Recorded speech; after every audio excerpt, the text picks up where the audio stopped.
Hi అండి.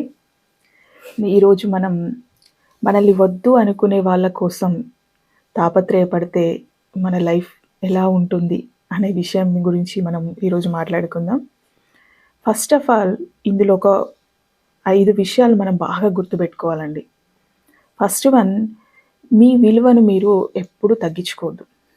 అంటే మిమ్మల్ని వద్దు అనుకునే వ్యక్తి దగ్గర మీరు నాకు నువ్వే కావాలి, నువ్వు లేకపోతే నేను ఉండలేను, నువ్వు లేకపోతే నాకు అసలు లైఫే లేదు అనే విధంగా మీరు వాళ్ళ వెంట పడితే అది ప్రేమ అయి ఉండొచ్చు, వైఫ్ అండ్ హస్బెండ్ అయినా అయి ఉండొచ్చు, ఇంకే రిలేషన్ అయినా అయి ఉండొచ్చు. కానీ మనల్ని వద్దు అనుకున్న వ్యక్తులతో మనము ఎంత వెంట పడినా మనకు అక్కడ విలువ ఉండదు.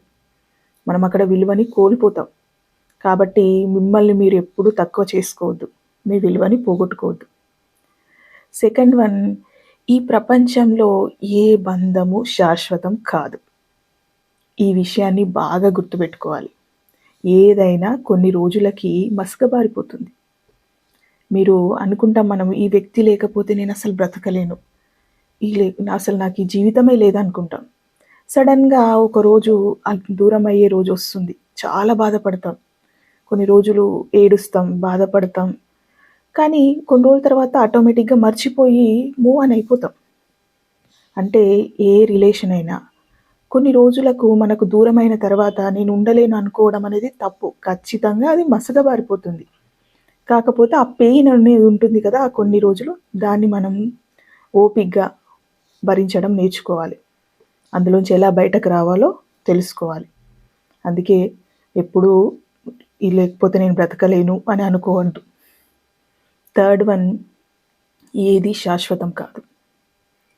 ఈ ప్రేమ, ఇవి అన్నీ కూడా ఏది కొన్ని రోజులే. కొందరు ప్రేమించిన వాళ్ళు దూరం అవ్వగానే చచ్చిపోవాలనుకుంటారు. నువ్వు అసలు చనిపోతే ఇంకా ఏముంది? నువ్వు కోరుకున్నది నీకు దొరుకుతుందా? నువ్వు చనిపోతే అంతా ముగిసిపోతుంది కదా అక్కడికి. చావు ఎప్పుడు పరిష్కారం కాదు. నిన్ను వదిలేసి వెళ్ళిపోయిన వాళ్ళ కోసం నువ్వు చనిపోతే అక్కడ నిన్ను అసలు వద్దనుకున్న వాళ్ళు నువ్వు చనిపోయినా బ్రతికినా ఎవడు పట్టించుకుంటారు నిన్ను? నువ్వు చనిపోయినా ఒకటే, బ్రతికినా ఒకటే. కాబట్టి ఇలాంటి పిచ్చి పనులు అస్సలు చేయొద్దు. ఎందుకంటే లైఫ్ నీకెప్పుడు కొత్త దారులు, కొత్త వ్యక్తులని చూపిస్తూనే ఉంటుంది. నీ లైఫ్లోకి ఇంకా మంచి వ్యక్తి నిన్ను నచ్చి నిన్ను ఇష్టపడే వాళ్ళు నీ కోసం రావచ్చు. నెక్స్ట్ వన్, ఫోర్త్ వన్ ఏంటంటే ఎక్కువగా ఆలోచించడం. ఏం చేస్తారంటే వీళ్ళు సరిగ్గా ఉన్నప్పుడు జరిగిన విషయాలను బాగా ఆలోచిస్తూ, అప్పుడు జరిగిన మంచి విషయాలు వీళ్ళలో ఉన్నాయని పదే పదే గుర్తు చేసుకుంటూ బాగా ఆలోచిస్తూ అందులోనే ఉండిపోతారు. అసలు అందులోంచి బయటకు రాకుండా డిప్రెషన్లోకి మునిగిపోతూ ఉంటారు. దీనివల్ల వాళ్ళు చాలా చాలా హర్ట్ అవుతారు. అసలు ఎప్పటికీ ఇంకా అందులోకి రాలేని పరిస్థితిలోకి వెళ్ళిపోతూ ఉంటారు. కాబట్టి ఎప్పుడూ అలా చేయొద్దు. ఒకవేళ మీరు అలాంటి సిచ్యువేషన్లో ఉంటే దాంట్లోంచి బయటకు వచ్చి ఆ విషయాలని గుర్తు చేసుకోకండి. ఒకవేళ అవి గుర్తుకు రాగానే బిజీ చేసుకోండి మీ లైఫ్ను. మీకు నచ్చిన పని చేయండి, మీకు నచ్చిన మ్యూజిక్ వినండి, లేదంటే కొంచెం ఇంకా ఆ ప్లేస్ నుంచి డైవర్ట్ అయ్యి వేరే ప్లేస్కి వెళ్ళడానికి ప్రయత్నించండి. అంతేకాని అక్కడే ఉండి అవే విషయాలు ఆలోచిస్తే మీరు ఎప్పటికీ అందులోంచి బయటకు రారు. లాస్ట్ వన్, ఫిఫ్త్ వన్ ఏంటంటే, మీరు బంగారం లాంటి మనిషి అయితే ఆ బంగారాన్ని కొనలేని వ్యక్తి దగ్గర మీరు ఉంటే దానికి ఉపయోగం ఏముందండి? బంగారం విలువ తెలియని వ్యక్తి దగ్గర మీరు ఉండడం వల్ల మీకు ఉపయోగం లేదు.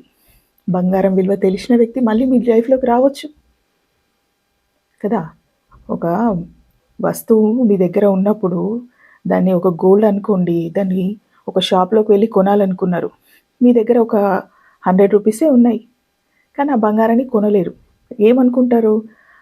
అదేముంది లేదు, పెద్ద వేస్ట్, దానికంటే ఇంకోటి వేరే చిన్న చూసుకోవచ్చు, అదేంది రోల్డ్ గోల్డ్ 100 రూపీస్లో కూడా ఐటమ్ వస్తుంది అని సరిపెట్టేసుకొని వెళ్ళిపోతారు.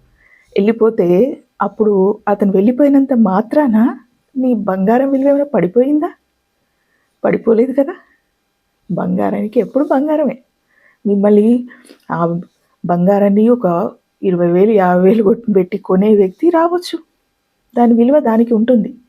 కాబట్టి మన విలువ తెలియని మనుషుల దగ్గర మనం ఎప్పుడూ ఉండద్దు. బాధ, పెయిన్ ఉంటుంది, మర్చిపోవడానికి ప్రయత్నించండి, అందులోంచి బయటకు రండి. లైఫ్ ఇంకా చాలా చూపిస్తుంది మనకి. Hi, I'm Rani Reddy, counsellor and emotional wellness coach. మీకు ఇలాంటి సమస్యలు ఏమైనా ఉంటే నా దగ్గరికి కౌన్సిలింగ్కి రండి.